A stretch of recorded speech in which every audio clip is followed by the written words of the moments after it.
Picture the largest city on Earth. Now fill it with 500,000 people who haven't discovered deodorant yet. Add a river choked with sewage, streets crawling with pickpockets, and a cathedral so massive it took 35 years to build. That's Georgian London, the centre of a growing empire, the filthiest metropolis in Europe, a place where you could watch a man get hanged in the morning and catch a Shakespeare play by evening. We're going back there tonight, not as tourists looking at paintings. We're living it. One day, one person, everything they would have seen, smelled, heard, and survived. So I make these history stories, and honestly, I have no clue if anyone actually sleeps to them, or if you're all just weirdos who like hearing about sewage and public executions. Either way, subscribe if you want. Get comfortable. Here we go. Your eyes open to darkness. For a moment, maybe half a second, you've forgotten where you are. Then it hits you. The smell. It's not just one smell, it's layers. Horse manure from the street below, wood smoke from 1,000 chimneys, something rotting in the gutter that you don't want to think about too hard. And underneath it all, the unmistakable funk of people who haven't bathed in weeks, months maybe, including you. Welcome to London in the 1740s. You're lying on a straw-stuffed mattress in an attic room above your master's shop on Cheapside, the busiest commercial street in the entire city, maybe the entire world.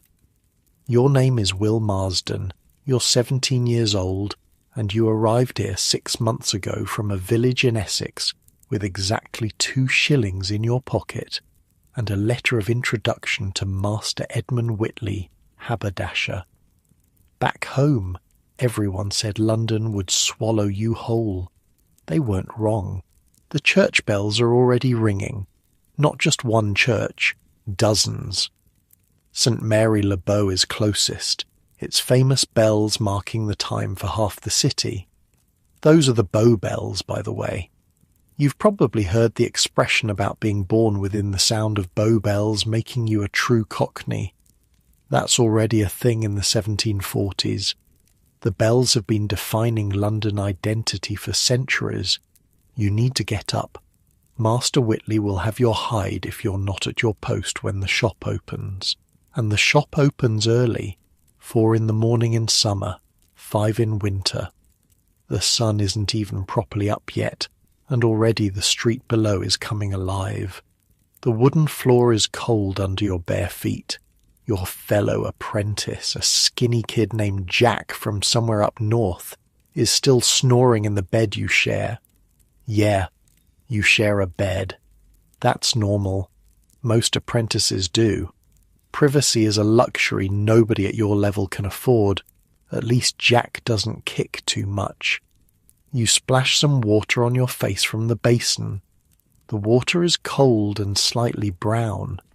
You got it yesterday from the public pump 3 streets over, waiting in line for 20 minutes behind a woman who smelled like fish, and a man who kept muttering about the price of candles.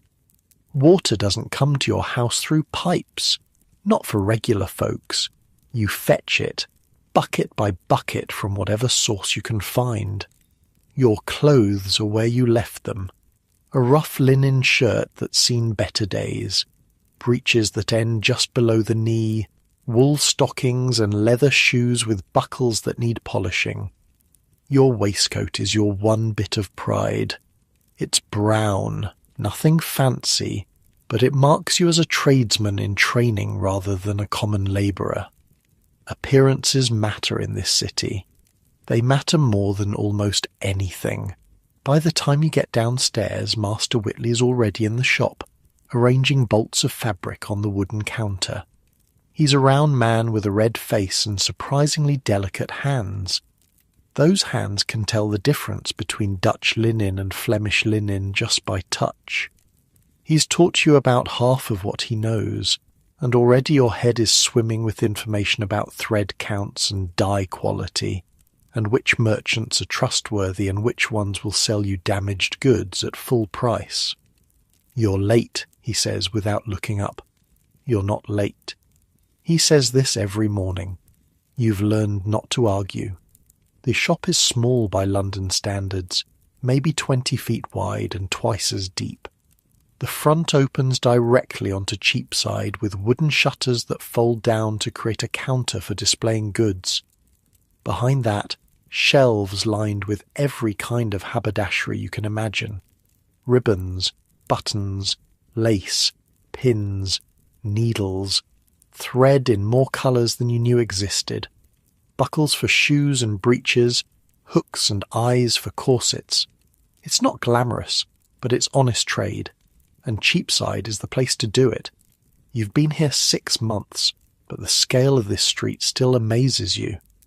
Back in Essex, your whole village probably had fewer people than this single street holds at any given moment. The name Cheapside comes from the Old English word for marketplace, and that's exactly what it is. One long, continuous market stretching from St. Paul's Cathedral at one end to the Poultry at the other. And speaking of St. Paul's, when Master Whitley sends you out on your first errand of the day, collecting a package from a supplier near the cathedral, you take the long way, just to see it again. Every time it takes your breath away. Sir Christopher Wren's St. Paul's Cathedral, completed in 1710 after the Great Fire of 1666, burned the old medieval one to the ground. The dome rises above everything else in London, visible from miles away, 365 feet tall. They say Wren designed it so you can see it from any point in the city. You believe it. This morning, with the early light hitting the pale Portland stone, it almost glows. The dome catches the sun before anything else. Birds circle around the cross at the very top. Pigeons mostly, but you've seen hawks up there too hunting the pigeons. Even the wildlife in London is brutal. You stand there for a moment, just looking. A country boy, staring at the greatest church in England, maybe in the world. The men who built this were still alive when you were born. Your own grandfather might have watched them hoisting the stones into place. It's that recent. That real. But you can't stand there forever. The package won't collect itself. The streets around St. Paul's are already crowded. And when I say crowded, I need you to understand what that means in Georgian London. This isn't modern crowded, where you might have to weave between people on a busy sidewalk. This is chaos. This is survival. First, there are no sidewalks. Not really. Some of the nicer streets have raised footpaths along the sides, but on most streets, you're sharing space with everything. Pedestrians, horses, carts, carriages, sedan chairs carried by sweating men in livery, street vendors with their barrows, beggars with their hands out, dogs, pigs. Yes, pigs. People keep pigs in London. They roam the streets eating garbage. It's actually useful. The pigs, I mean. They're the closest thing to a sanitation system in some neighbourhoods. The noise is incredible. Vendors shouting their wares. Hot pies, milk below, fresh milk, lavender, sweet lavender, knives to grind, any knives to grind. Everyone is yelling because everyone else is yelling, and if you don't yell, nobody hears you. Add to that the clatter of cartwheels on cobblestones, the clip-clop of horses, the squealing of pigs, the barking of dogs, and the constant murmur of thousands of conversations happening simultaneously. You've mostly learned to navigate it. Mostly. The key is to never stop moving and never make eye contact with anyone who looks like they want something from you. Because everyone in London wants something. Like right now, a woman is approaching you with a basket of oranges. She's probably legit. Oranges come in from Spain and Portugal, and there's good money in selling them on the street. But then again, There's also good money in distracting some country boy while her partner lifts his purse from behind. You don't have a purse to lift. Everything you own is back at Master Whitley's shop, so you just shake your head and keep walking. The woman moves on to her next target. The supplier you're visiting has a shop near Ludgate Hill, on the road that leads down from St. Paul's toward the Fleet River. The Fleet isn't really a river anymore, it's more of an open sewer.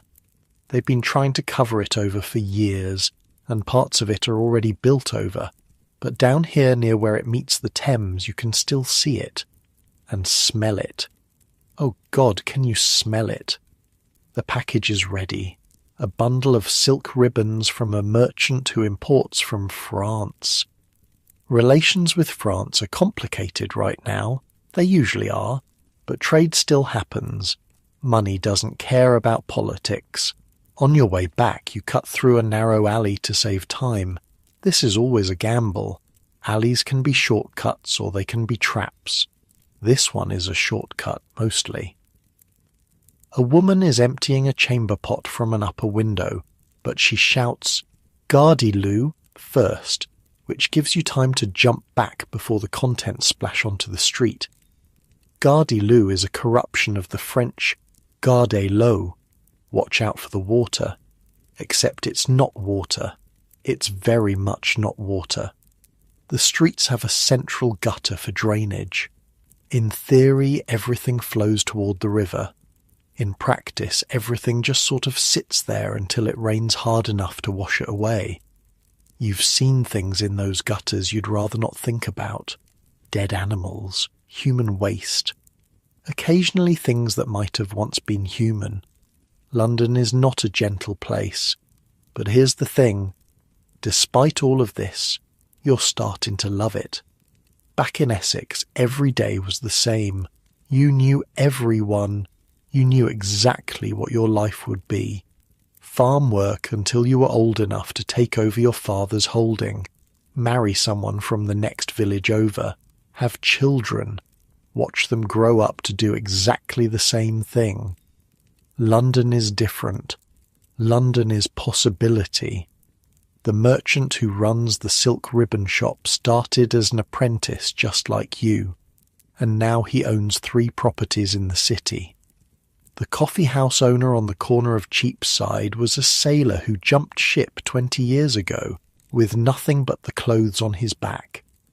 Master Whitley himself came up from Kent as a young man, and now he's a freeman of the city, entitled to vote and serve on juries and call himself a proper Londoner. That could be you. That's the dream anyway. 7 years of apprenticeship and then you become a journeyman working for wages. Save enough money, prove your skills to the guild, and eventually you can set up your own shop. Become a master yourself. Take on your own apprentices. Build something. It happens. It actually happens. Not for everyone, obviously. Most apprentices fail. They get into trouble, or they get sick, or they just can't hack it and go back to wherever they came from. But some of them make it. And this is the only city in England where making it is even a possibility. The package delivered, you return to the shop just as the morning rush is starting. Cheapside is famous for many things, but mostly it's famous for shopping. This is where London comes to buy. The shops are arranged roughly by trade. The haberdashers are mostly on one stretch. The goldsmiths have their own section. The mercers, who deal in finer fabrics than haberdashers, have another. If you want silk, you know where to go. If you want pewter, there's a street for that. If you want a wig, and everybody wants a wig, even if they can't quite afford a good one, there are wig makers clustered together near the Poultry. The customers are already arriving. A merchant's wife, accompanied by a servant who carries her purchases, a young gentleman in a blue coat who looks like he's never worked a day in his life and probably hasn't, an older woman in plain clothes who haggles over every penny, because in her world every penny matters. Master Whitley handles the wealthy customers himself. You get the penny pinchers. This is part of your education. Learning how to sell to people who don't want to be sold to. Learning how to make them feel like they got a bargain even when they paid full price. Learning the subtle art of commerce that separates the successful merchants from the ones who go bankrupt within a year. 2 shillings for a yard of this ribbon, the older woman is saying, holding up a length of blue silk. I'll give you 1 6. 1 shilling 6pence. You know perfectly well that the ribbon cost Master Whitley 1 shilling 4pence. At 1 6 you'd be making a profit of 2pence per yard. At 2 shillings, 8pence. That difference, multiplied across hundreds of transactions, is the difference between a successful business and a failing one. Madam, you say, this ribbon comes from Lyon. French silk, the finest quality. Feel the weight of it. Feel the smoothness. You won't find better anywhere on Cheapside. This is true, actually. Master Whitley doesn't stock garbage. French silk, she sniffs, as if that means anything. It means the dye won't fade. It means the weave won't unravel. It means that 5 years from now this ribbon will look as good as it does today. She's weakening. You can see it in her eyes. 1 shilling and 10, she says. You pretend to think about it. 1 and 11, you counter, and I'll throw in a packet of French pins, the ones with the brass heads. The pins cost about a farthing. The sale is worth the sacrifice. Done, she says, and you've just completed your first real negotiation of the day. This is your life now. This endless hustle, this constant dance of buying and selling, this immersion in the greatest commercial city the world has ever known. And it's not even 8 o'clock in the morning yet. Outside, the streets of Cheapside are in full roar. The sun is properly up now, streaming between the buildings, casting long shadows across the cobblestones. Somewhere nearby, a church clock strikes the hour. The bells of St. Mary le Bow join in, their sound carrying across the whole of London, marking time for 500,000 people who are all, in their own ways, trying to make their way through another day in this impossible, beautiful, terrifying city. The morning is just getting started. The river is waiting, and there's so much more of London to see. Your feet are already aching, but you barely notice. There's work to do, customers to serve, a city to learn. And somewhere out there in this maze of streets and alleys and ancient churches and brand new buildings rising from the ashes of the Great Fire, your future is taking shape. You just don't know what it looks like yet. None of us ever do. The morning rushes past in a blur of customers and haggling and bolts of fabric unfurled across the counter. You sell ribbons and buttons and packets of pins. You wrap purchases in brown paper and tie them with string. You sweep the floor twice because Master Whitley likes a clean shop, and dust settles fast on Cheapside. Around 10 o'clock, just as your stomach starts reminding you that breakfast was a long time ago, Master Whitley calls you over. I need you to go to Southwark, he says. Your stomach drops. Southwark is south of the river. South of the river means crossing the Thames, and crossing the Thames means one of 2 things. Either you take a boat, which costs money you don't have, or you walk across London Bridge. You've been avoiding London Bridge. There's a merchant on Tooley Street, Master Whitley continues, handing you a small leather pouch. Name's Cornelius Pratt. Deals in bone buttons. These are samples he sent over last week. Tell him the quality is acceptable, but the price is robbery. Offer him 2/3 what he's asking. He'll counter. Don't go above 3/4. He looks at you, waits. 3/4, you repeat, not a penny more. Good lad, and take the bridge. The watermen are thieves. So that's that.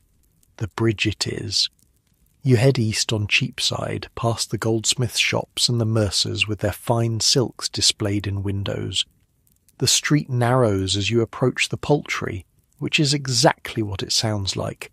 Chickens, ducks, geese, dead ones hanging in shop windows, live ones squawking in cages, the smell of poultry and blood and feathers mixing with everything else. Past the poultry, the road becomes Lombard Street, then Gracechurch Street. The names change every few hundred yards in this city. You're basically walking in a straight line, but you'll cross through 5 or 6 differently named streets before you reach the bridge. The crowds thicken as you get closer to the river. Everyone is going somewhere. Merchants with account books tucked under their arms, porters bent double under impossible loads, women carrying baskets of vegetables from the markets, children running messages for a halfpenny, beggars with their hands out, a man selling roasted chestnuts from a cart, the smell cutting through everything else and making your empty stomach growl. And then you see it. London Bridge. From a distance, it doesn't look like a bridge at all.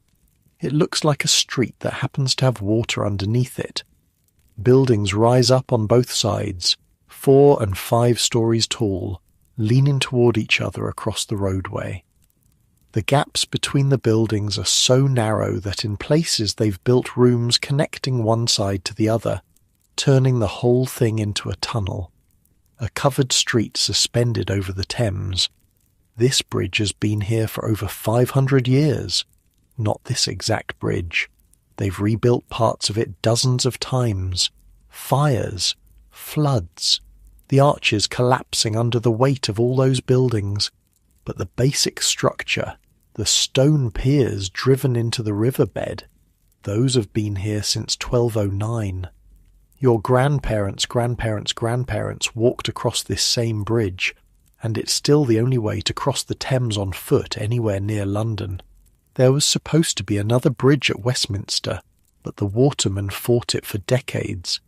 10,000 watermen work this river, ferrying passengers back and forth, and they didn't want competition from a bridge that would let people walk for free. They finally lost that battle a few years back. Westminster Bridge opened in 1750. But you're nowhere near Westminster right now, and anyway, that bridge is for rich people heading to Parliament. Regular folks use London Bridge. You join the flow of people heading onto the bridge from the north side. The entrance is marked by a gatehouse, though the gate itself stands open during daylight hours. Above the gatehouse, mounted on iron spikes, you can see skulls. Old ones, weathered and grey. They used to put traitors' heads up there after executions. The practice has mostly stopped now, but nobody's bothered to take down the old skulls. They just sit there, watching everyone who passes underneath. Welcome to London Bridge. The roadway is narrow, maybe 12 feet wide, and that 12 feet has to accommodate everyone going both directions, plus the shopkeepers who've set up displays in front of their establishments, plus the occasional cart or sedan chair trying to push through. The result is chaos. You're immediately pressed into a crowd moving at roughly the speed of cold honey. A large woman with a basket of fish is directly in front of you. The fish smell is powerful. Behind you, someone is muttering about being late for something. To your left, the shop windows display everything from gloves to spectacles to books to clocks. To your right, more of the same. The buildings lean inward overhead. In some places, the upper stories actually touch, blocking out the sky entirely. It's dark here in the middle of the day. Candles burn in shop windows even though it's barely noon. And the noise. God, the noise. Shopkeepers calling out their wares, customers haggling, the constant shuffle of hundreds of feet on wooden planks. Somewhere ahead, an argument is brewing. You can hear raised voices but can't see what's happening. There's no way to see what's happening. You can barely see 3 feet in front of you. The crowd stops moving, just stops. You're pressed against the fish basket lady, who turns and glares at you like it's your fault. "Cart's stuck," someone shouts from up ahead. "Wheels come off." A groan ripples through the crowd. A stuck cart on London Bridge can take an hour to clear. There's nowhere for it to go. No side streets to pull into. No way to turn around. When something blocks the bridge, everything just stops until someone fixes it. But you've got 3/4 of a shilling's negotiating room and a merchant waiting in Southwark, so you do what any apprentice would do. You look for a gap. There. Between 2 buildings, a narrow passage leads to a stairway going down. A sign above it reads the 3-ton stairs. Stairs on London Bridge means one thing: a way down to the water. You squeeze through the passage past a woman selling hot pies and a man who might be a pickpocket or might just be standing there, and you find the stairs. Wooden steps, slick with river damp and something you don't want to think about, leading down between the buildings to a small landing at water level. And there's the Thames. You've seen it before, obviously. You can't live in London and not see the Thames, but usually you see it from a distance from the embankment, a wide ribbon of brown water with boats on it. From down here, at water level, wedged between the massive stone piers of London Bridge, it's something else entirely. The water is rushing, roaring almost. See, the bridge acts like a dam. Those 19 stone piers, each one as wide as a house, they block most of the river's flow. The water has to squeeze through the narrow arches between the piers, and when it does, it speeds up. A lot. At certain tides, the water drops 5 feet on one side of the bridge compared to the other. The current through the arches can hit 8 or 9 miles per hour. Fast enough to flip a boat. Fast enough to kill. The watermen have a term for it. Shooting the bridge. If you want to take a boat from one side of London Bridge to the other, you either get out, walk across, and get a new boat on the far side. Or you find a waterman crazy enough to shoot the bridge with you in the boat. Right now, watching the water thunder through the arch next to you, shooting the bridge seems like something only a lunatic would attempt. "Oars! Oars!" The cry comes from your left. A waterman in a small boat, a wherry, is pulling up to the landing. He's got the look. Weather-beaten face, arms like ship ropes, missing a few teeth. These men spend their whole lives on the river. It's a trade, passed down through families for generations. "Southwark?" he asks, seeing you hesitate at the bottom of the stairs. "How much?" "6pence." You laugh. Actually laugh. "6pence to go 200 yards. I'll give you 2pence. 4pence. And I'm doing you a favour. Bridge is blocked up there. You'll be an hour getting across." He's not wrong. You can hear the shouting from the roadway above. That cart isn't going anywhere soon. 3pence, you say. He pretends to think about it. "Done. Get in." The wherry's about 20 feet long and narrow, built for speed. There's a bench in the middle for passengers and room for the waterman at the back with his oars. You step in carefully. The boat rocks under your weight. Water sloshes at the bottom. Just a few inches of wood between you and the filthy Thames. The waterman pushes off from the landing and starts rowing. His strokes are long and powerful, practiced over years. The wherry cuts through the water with surprising speed. "We going through?" you ask, nodding toward the bridge arches. Because if he's planning to shoot the bridge with you in this tiny boat, you'd like to know now so you can get out and take your chances with the stuck cart. He laughs, shows his missing teeth. "On a flood tide? I'm old, boy, but I'm not tired of living. We go around. East to Battlebridge Stairs, then you walk to Tooley Street. Relief floods through you, then confusion. There's another bridge. Battlebridge, Tollbridge, upstream a bit. Or I could row you all the way to Suffolk Stairs, but that's sixpence, like I said. You stick with the threepence option. The waterman rows east, downstream, following the current. Other boats fill the river around you, wherries like yours, carrying passengers. Larger barges loaded with cargo. Lighters, flat-bottomed boats for moving goods between ships and the shore. Fishing boats, a fancy barge with livery-clad oarsmen, probably carrying some noble or merchant rich enough to travel in style. The Thames is London's highway. You knew that in theory. Now you're seeing it for real. The roads are clogged and dangerous, full of mud and criminals and traffic that never moves. But the river flows. Ships arrive here from every corner of the world. Sugar from the Caribbean, tea from China, tobacco from Virginia, cotton from India, slaves from Africa, though that's not something polite people talk about. It all comes up the Thames, through the Pool of London, to be unloaded at 100 wharves and warehouses. You pass the Tower of London on your left, the massive stone fortress, white at its centre, guarded by walls and moats and 700 years of bloody history. Prisoners arrived here by boat, through a gate called Traitor's Gate. Some of them left the same way, heading to execution. Others never left at all.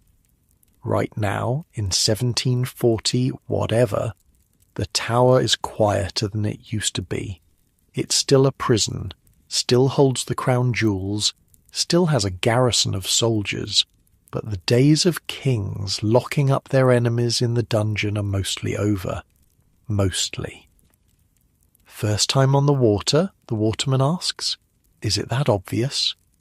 You're gripping the side like you think you'll fall out. Relax. I've been doing this 40 years. Only lost 2 passengers. He grins. You can't tell if he's joking. The wherry pulls up to a set of stone stairs on the south bank. Battlebridge Stairs. You can see the bridge itself a bit upstream, a wooden structure nothing like the grand stone edifice of London Bridge.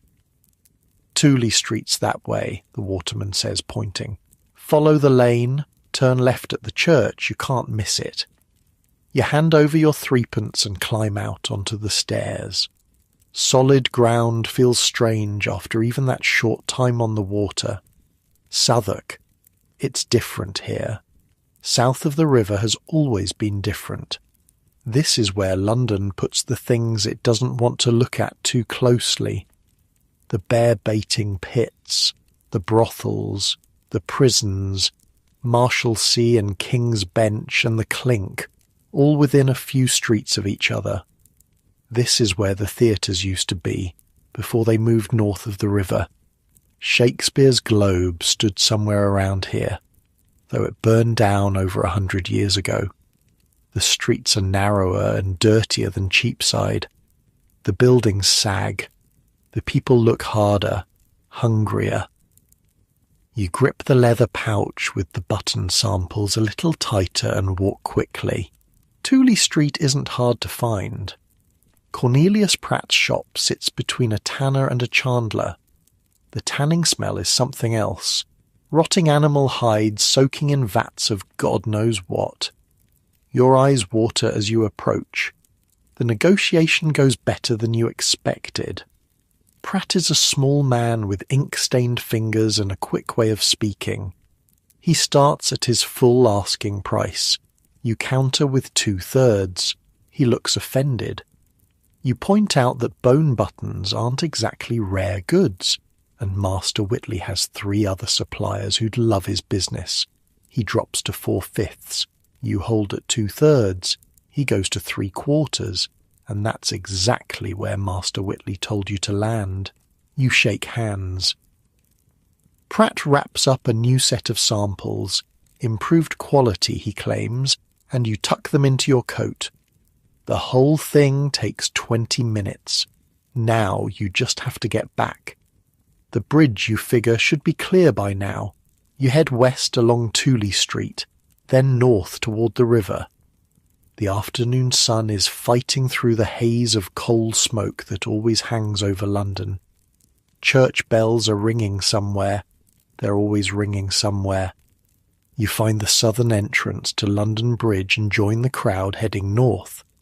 The cart must have been cleared because traffic is moving slowly but steadily. You push into the flow of bodies and begin the crossing. It's no less chaotic than before. The shops are still hawking their goods, the fish sellers and the glovers and the spectacle makers and the bookbinders. A woman is singing somewhere, a ballad about a sailor who drowned, which seems like an odd choice for a bridge over a river, but nobody else seems bothered. About halfway across, you pass a gap between buildings and catch a glimpse of the river below. From up here, you can see downstream toward the tower, upstream toward the spires of the city. Boats everywhere, hundreds of them, maybe thousands, all of them carrying something or someone, all of them part of the endless flow of commerce that keeps London alive. This bridge is going to fall down someday. Everyone knows it. The buildings are too heavy. The foundations are constantly being repaired.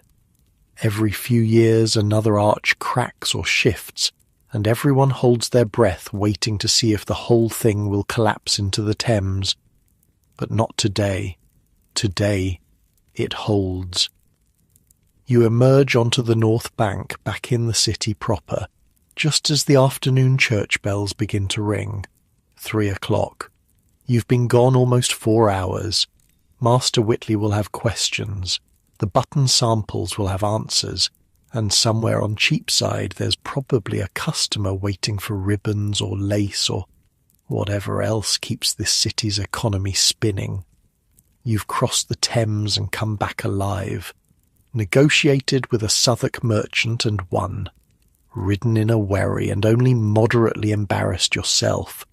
Not bad for a boy from Essex who's only been here 6 months. The afternoon is waiting.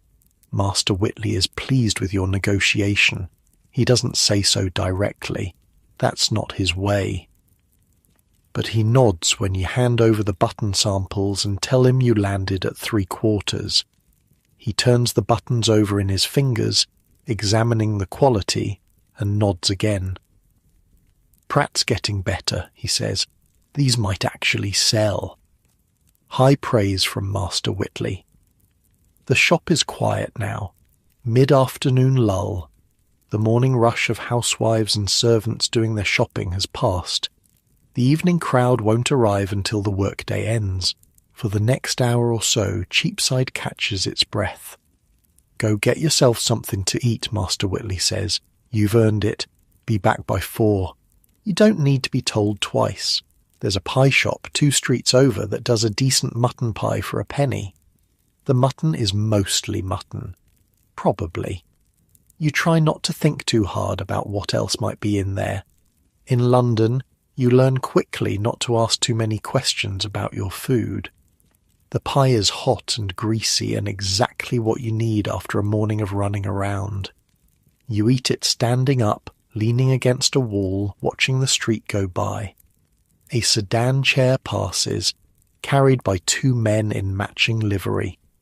Inside you catch a glimpse of a woman's face, powdered white, a beauty mark painted on her cheek. She doesn't look at you. People like her don't look at people like you. You finish your pie, wipe your hands on your breeches, and realize you've still got half an hour before you need to be back. So you walk. East along Cheapside, past the familiar shops, past the poultry with its squawking chickens, into the area around Cornhill. This is the financial heart of London. Maybe the financial heart of the world. The Bank of England is around here somewhere, though you've never actually seen it. More importantly, just ahead, rising above the surrounding buildings, is the Royal Exchange. You've walked past it before but never gone inside. Apprentices don't really have business at the Royal Exchange.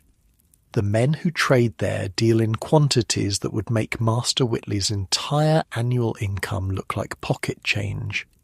They're buying and selling cargoes of ships, insurance on voyages that might take years, shares in companies that own plantations on the other side of the world, but nobody's stopping you from looking. The building is massive. 2 stories of columned arcade surrounding an open courtyard. The original Royal Exchange burned down in the Great Fire of 1666. This one, rebuilt, is grander than what came before. Above the entrance, a statue of Charles II looks down at everyone passing through. Grasshoppers are carved into the stonework everywhere, the symbol of the Gresham family who founded the place back in 1565. You step through the entrance and into another world. The courtyard is packed with men, hundreds of them, standing in clusters, talking, arguing, scribbling notes, shaking hands. They're dressed better than you've ever seen anyone dressed. Silk coats in every colour. Waistcoats embroidered with gold thread. Wigs that must have cost more than you'll earn in a year.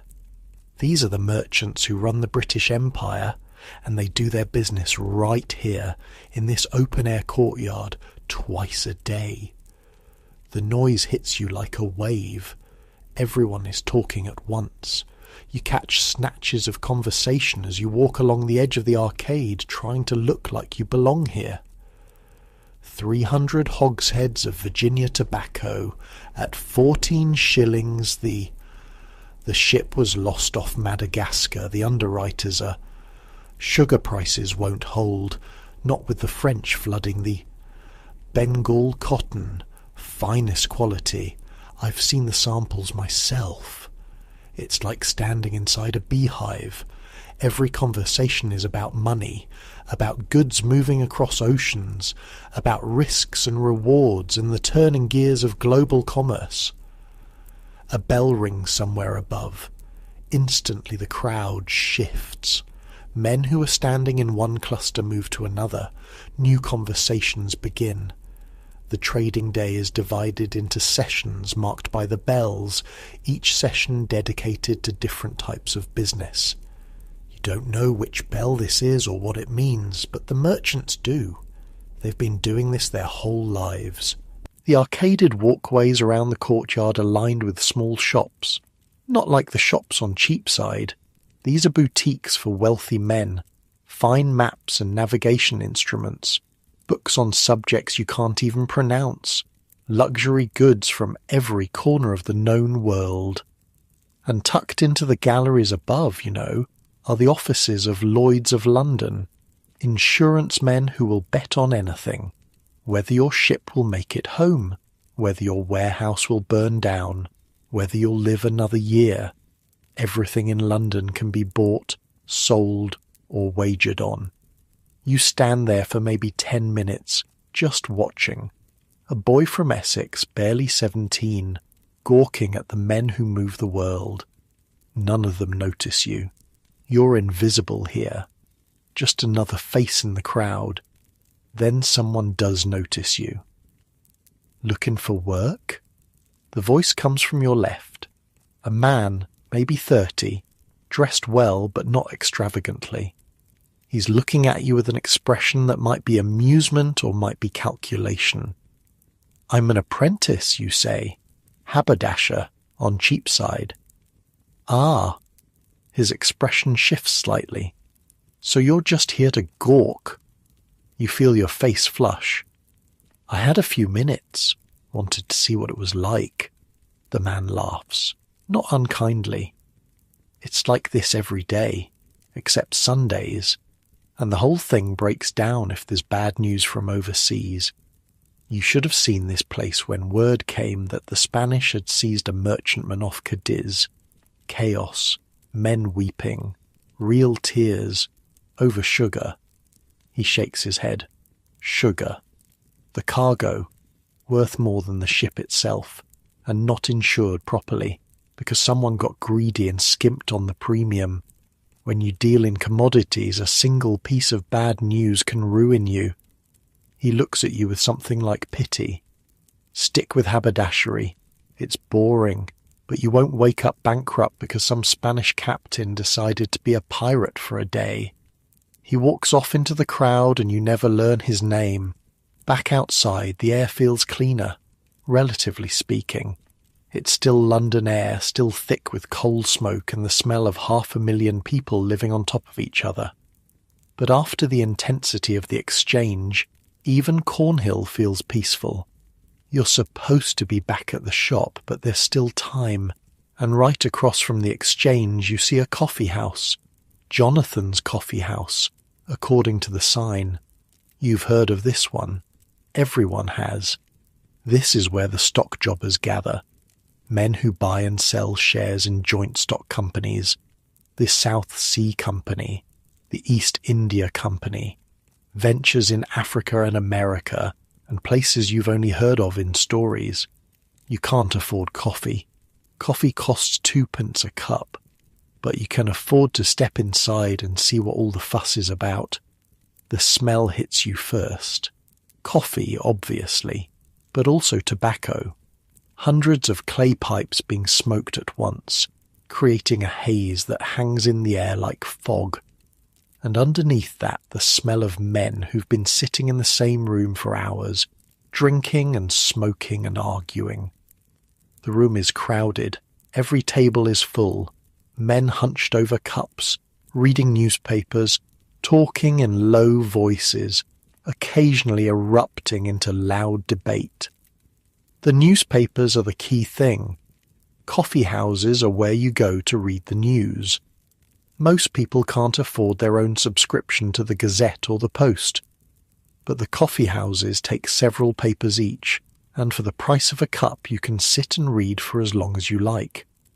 Along one wall, a man is standing on a chair, reading aloud from a printed sheet.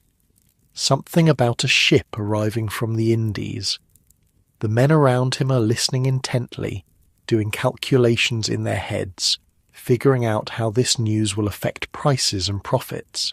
Information moves through London's coffee houses like blood through veins. A merchant at the exchange might hear a rumour at 10 o'clock.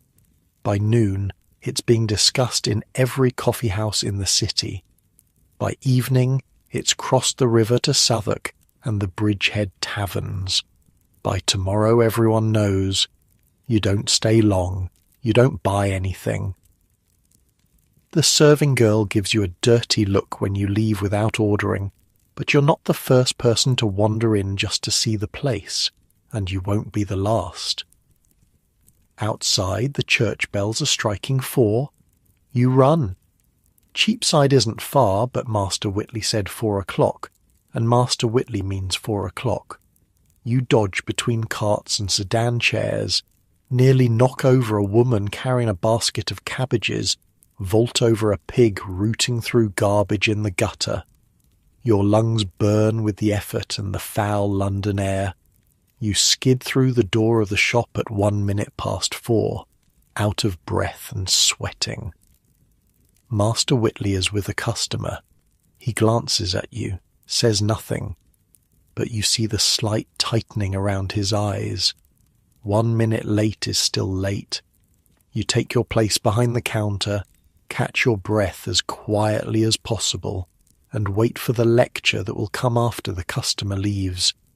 The customer is a young woman, accompanied by an older woman who's probably her mother. They're examining lace.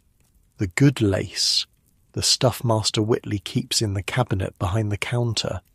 French lace that costs more per yard than you make in a month. The Brussels is finer, the young woman says, holding up a sample to the light. The Valenciennes holds up better to washing, Master Whitley replies. If Madame intends to wear this often, I'd recommend the Valenciennes. The mother looks at the prices, frowns, and if she only intends to wear it once, for her wedding, wedding lace, the most expensive purchase most women ever make. Master Whitley's eyes light up, though his expression stays neutral. For a wedding, madam, one wants the finest quality, something that will become an heirloom, something her daughter will wear, and her daughter's daughter. He's good at this. You've watched him work customers before, but never quite at this level. The sale of wedding lace is an art form. He shows them sample after sample, discussing the merits of each, the history of the lace-making regions, the particular techniques used by different workshops. He's not just selling fabric, he's selling a story, a future, a legacy. By the time the women leave, they've spent more money than you'll earn in the next 3 years. Master Whitley wraps the purchase himself, ties it with silk ribbon, sees them to the door with a bow that would do credit to a courtier. Then he turns to you. 1 minute late. Yes, sir. I'm sorry, sir. Where were you? You could lie. Say you got stuck behind a cart, got lost somehow, despite having lived on Cheapside for 6 months. But Master Whitley has a way of knowing when you're lying, and the punishment for lying is worse than the punishment for the truth. The Royal Exchange, you say, and Jonathan's coffee house, just for a minute, just to see. He looks at you for a long moment. His expression is unreadable. You went to the Exchange. Yes, sir. And Jonathan's. Yes, sir. He's quiet. The shop feels very still. Outside, Cheapside continues its endless noise, but in here, there's only the two of you and the weight of your confession. Then Master Whitley does something unexpected. He laughs. Not a big laugh, just a short exhalation, a shake of his head, but definitely a laugh. When I was your age, he says, I used to sneak over to the Exchange every chance I got. Stood there like a fool, watching the merchants, dreaming about being one of them someday. You stare at him. This is the most personal thing Master Whitley has ever said to you.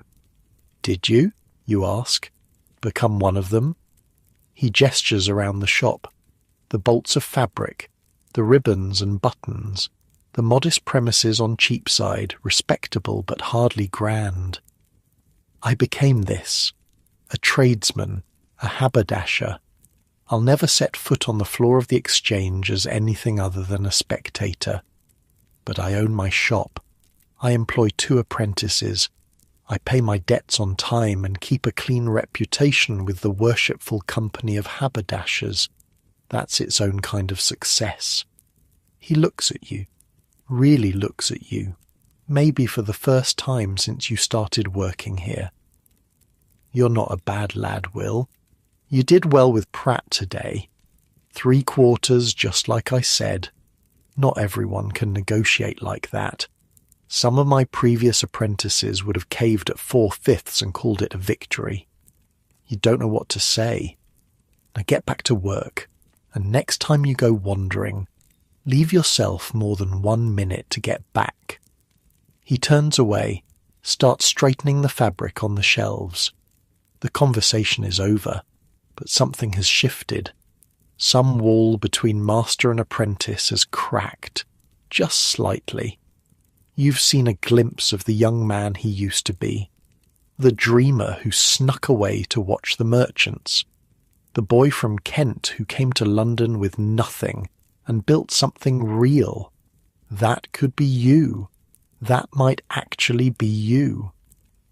The evening customers start arriving. The shop gets busy again. You sell ribbons and buttons and count out pins by the dozen. The routine of commerce, the endless small transactions that keep the city running. Outside, the sun is setting.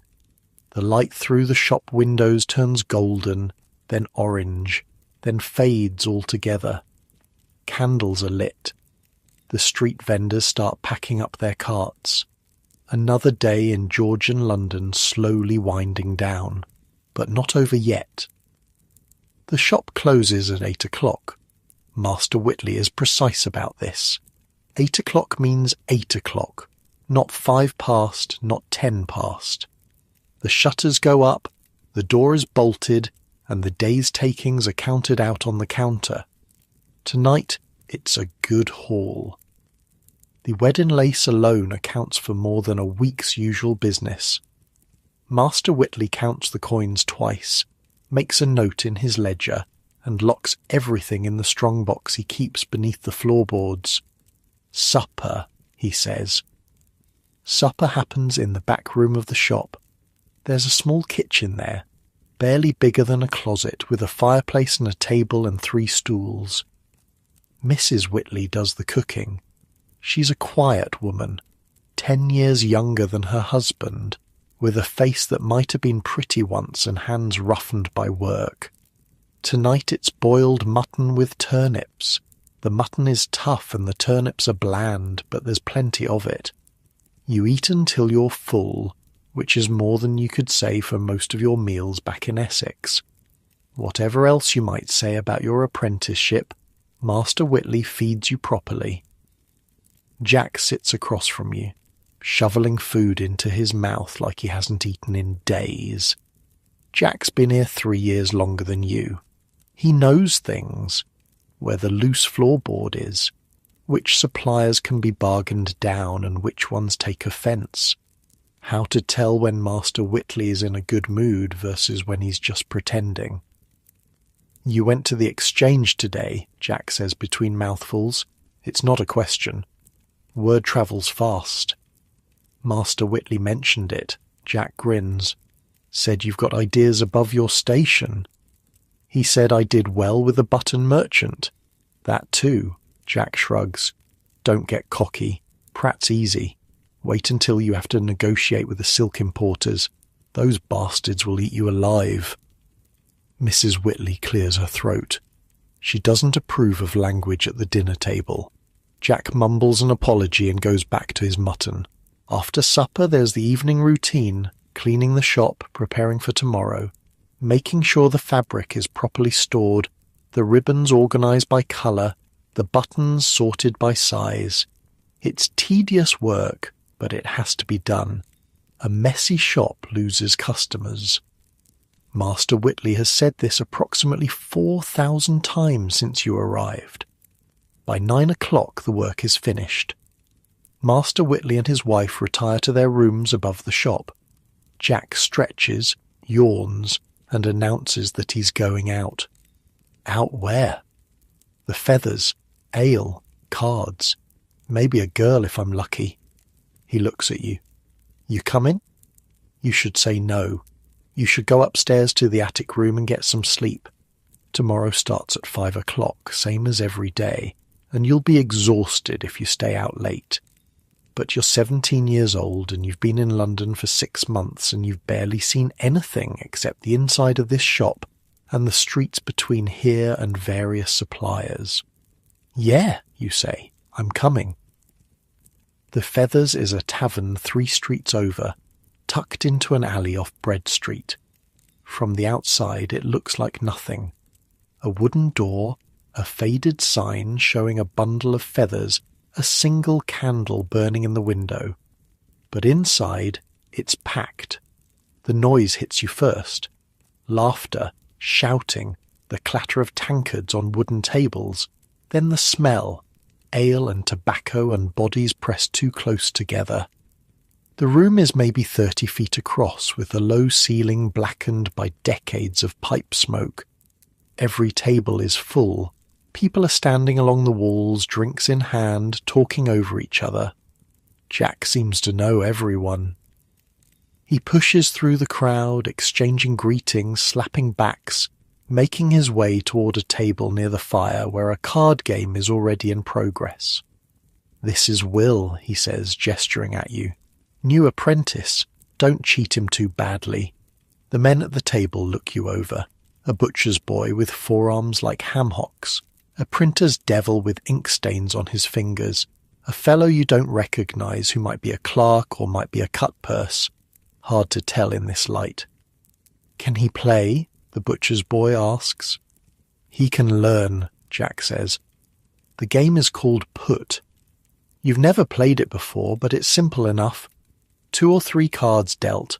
Highest card wins, with some betting on the side. The stakes are small. A halfpenny here, a penny there. But the money adds up, and by the end of the first hour you're down 6pence. 6pence is a lot of money when you only earn a few shillings a week. I'm out, you say, pushing back from the table. Smart lad, the printer's devil says. Most new players lose their whole week's wages before they figure out when to quit. Jack is still in the game, doing better than you did. He's got a knack for reading faces, knowing when someone's bluffing. You leave him to it and make your way to the bar. The ale is cheap and watered, but it's wet and it's cold, and after the heat of the card table it tastes like heaven. You find a spot along the wall and drink slowly, watching the room. London nightlife. This is what it looks like. There's a man in the corner telling a story to a rapt audience. Something about a voyage to the Indies, a storm, a near drowning. Probably half lies, but nobody seems to mind. 2 women are arguing near the door, their voices rising and falling, occasionally punctuated by laughter.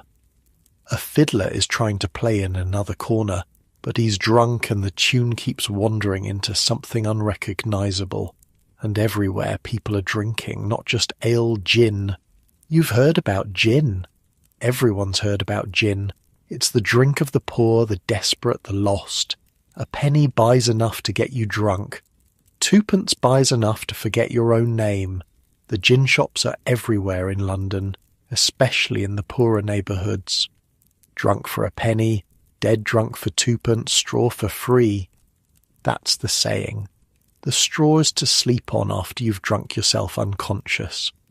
Parliament's been trying to do something about it for years. They passed a gin act back in 1936 that was supposed to make the stuff harder to get. Didn't work. People rioted. Informers who turned in illegal sellers got beaten in the streets. 1 woman was killed by a mob.